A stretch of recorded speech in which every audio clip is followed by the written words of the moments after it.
ప్రియమిత్రులకు శుభోదయం. శ్రీ చాణక్య నీతి 6వ అధ్యాయంలో 11వ శ్లోకం ఇలా చెబుతుంది. రుణకర్త పితా శత్రుర్మాతా చ వ్యభిచారిణి భార్యా రూపవతి శత్రుః పుత్రః శత్రురపండితః.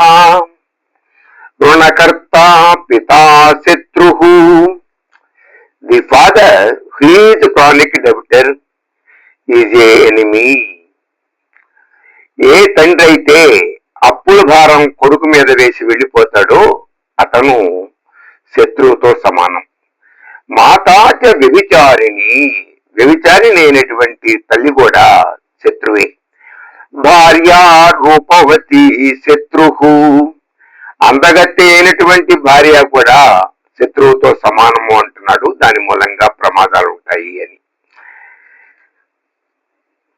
పుత్ర శత్రుర పండిత, చదువు రానివాడు చదువుకోనివాడు చదివిస్తే చదువు వంట పట్టకుండా తిరిగేటటువంటి వాడు కూడా శత్రువుతో సమానం.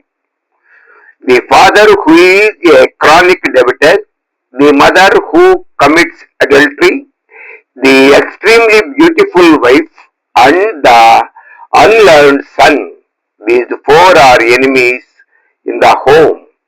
ఇంట్లో ఈ నలుగురు కూడా అప్పు చేసిపోయేటటువంటి తండ్రి, వ్యభిచారం చేసే తల్లి, అందమైనటువంటి భార్య, చదువుకోనటువంటి కుమారుడు, ఈ నలుగురు కూడా శత్రువులేను అంటున్నాడు. స్వస్తి.